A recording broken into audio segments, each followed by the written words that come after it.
अगर मैं सरकार में आ गया तो एक बड़ी जेल बनाऊंगा राजस्थान के अंदर। उस जेल के अंदर 1 महीने के अंदर, 1 महीने में तमाम नेताओं की जांच करा के पिछले 40-50 साल से कौन कौन लूट रहा है उन सबको गिरफ्तार करके एक ही जेल के अंदर रखेंगे। और मैं तो यह भी प्रयास करूंगा कि वसुंधरा और गहलोत के लिए तो एक जेल हो और एक ही बैरक हो।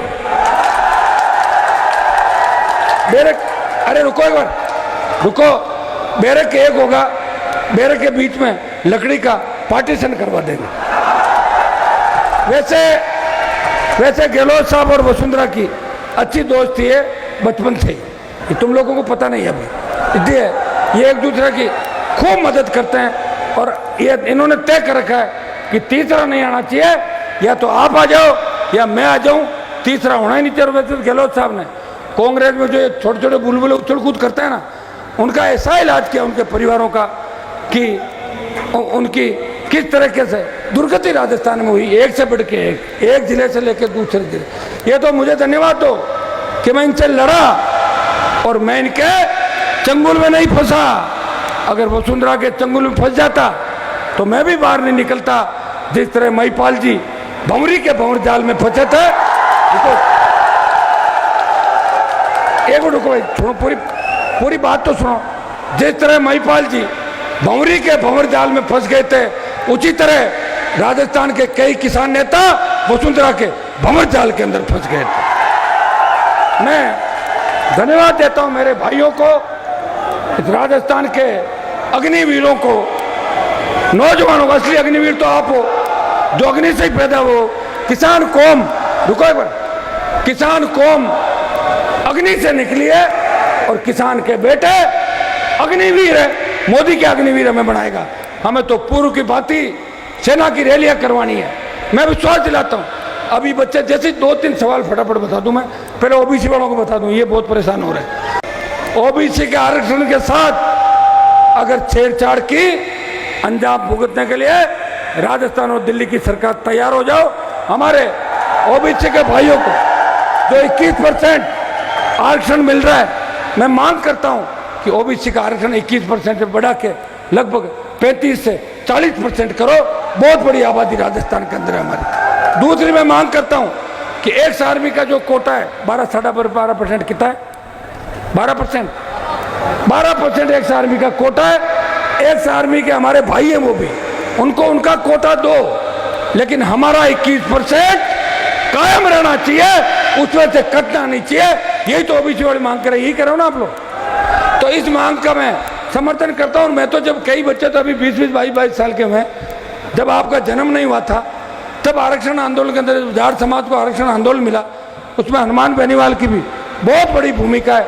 भाई उस समय तो हम आर्थिक रूप से भी मतलब जितनी मदद कर सकते थे, इस जयपुर की रैली से लगा के तमाम रैलियों में जितनी मदद कर सकते थे आगे होकर लड़ाई लड़ी, मदद करी।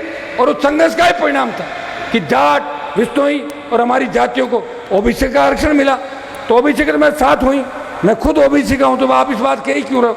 मैंने लोकसभा के अंदर मामला उठाया, भाई हमारा हाईकोर्ट के अंदर जाट को जज बनाओ, जाट बनाओ, गुजर बनाओ, मीणा बनाओ, यादव बनाओ, मेघवाल बनाओ, मुसलमान बनाओ। कोई कह सकता है क्या लोकसभा के अंदर ये बात? अरे किसी मतलब मैं क्या जो अपनी जाति का नाम लेके लोकसभा में हाईकोर्ट जज की बात करते? हनुमान बेनीवाल ने कहा कि हमारे कौम के हाईकोर्ट जज होने चाहिए ताकि हमें न्याय मिले। उन लोगों को हाईकोर्ट जज बना देते हो जो हमारी कौमों से नफरत करते हैं, उनसे हमें न्याय की कोई उम्मीद नहीं। ये बात लोकसभा के अंदर कही थी, आप मेरा निकाल लिया करो रोज का। हरियाणा के अंदर जाट आरक्षण आंदोलन चला, हमेशा मुद्दा उठा था कि दिल्ली में जो हमारे 9-10 राज्यों का आरक्षण दिल्ली की सरकार ने जाटों का खत्म किया, उसको लागू करें। हरियाणा का जाट आरक्षण आंदोलन देश का बड़ा आंदोलन था। 2 ही आंदोलन देश में बड़े हुए जहां मिलिट्री भागी। हरियाणा के जाट आरक्षण आंदोलन के अंदर 100 बच्चों ने शहादत दी और मिलिट्री को भगा के देश में संदेश दिया कि हम उस मार्शल कौम से आते हैं जिसने दिल्ली की हमेशा रखवाली करी। और गुजर आंदोलन जो राजस्थान में चला, बेहतर गुजर वीरों को नमन करता हूं। उस आंदोलन का मैं गवाह हूं। मैं गया था और मैंने मेरे भाइयों को तड़पते हुए देखा था। वसुंधरा के इशारे पे किस तरह गुजरों के शांतिपूर्वक आंदोलन करे, गुजरों के सीने पे पुलिस ने गोलियां बरसाई, और बेहतर गुजरों को मारा। भाई हमेशा मांग करता हूँ, मराठा, पटेल, लिंगायत और जितने भी जाट गुजर जो आरक्षण की मांग करें, सबको आरक्षण मिलना चाहिए। और हम तो ऐसे नेता हैं, हमने कहा ब्राह्मण, बनिया और आर्थिक आधार पर जो लोग मांग करें उनको भी मिलना चाहिए। तो बात करी थी ना, हमेशा मिला है। आरक्षण सबको मिलना चाहिए देश के अंदर, और आरक्षण आर्थिक आधार पर मिलना चाहिए। गरीब व्यक्ति को यह भी आरक्षण मिलना चाहिए। और मैं तो यह भी कहूँगा कि सरकारी स्कूल के अंदर एमएलए एमपी का बेटा सरकारी स्कूल में पढ़ना चाहिए, ताकि अच्छे मास्टर लग जाएंगे सारे के सारे। कि एमएलए साहब का बेटा है तो अच्छे मास्टर है, एमपी साहब का बेटा पढ़ो तो अच्छे टीचर लगाओ, एजुकेशन की क्वालिटी सुधरेगी। हमें जो बेसिक चीज़ें देनी मोदी जी को वो तो दे ही नहीं रहे। मोदी के नेता भाषण देते हैं, इजराइल में ये हो रहा है, अमेरिका, अरे अमेरिका इजराइल तुम तो अब गए हो, अमेरिका इजराइल के अंदर तो क्या क्या हो रहा है।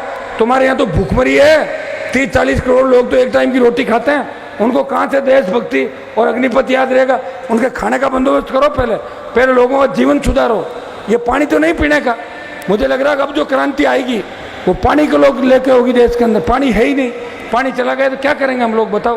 पानी नहीं, हर चीज़ मिलावट की, खाना नहीं, कोई चीज़ नहीं, फिर भी हम लड़ रहे हैं, संघर्ष करें। इतना ही आश्वस्त देश के जवानों को करूँगा कि हनुमान बेनीवाल पूरी ताकत के साथ कॉलेज यूनिवर्सिटी से लेके पिछले 27 साल का मेरा संघर्ष है, वो आपके लिए।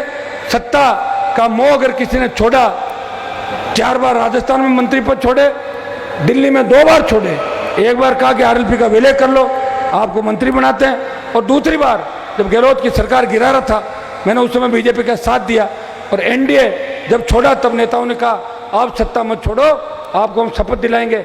मैंने कहा मैंने शपथ ले रखी है, मेरे भाई जब भी तकलीफ में होंगे मैं उनके साथ होऊंगा, मंत्री बन के भागूं उससे पहले टाइम पे मैं चला जाऊं। और भाइयों, मैंने ये भी कहा कि मुझे मंत्री नहीं बनना, मैं संतरी बन के मेरी कौम की, किसानों की और जवानों की हमेशा सेवा करता रहूंगा।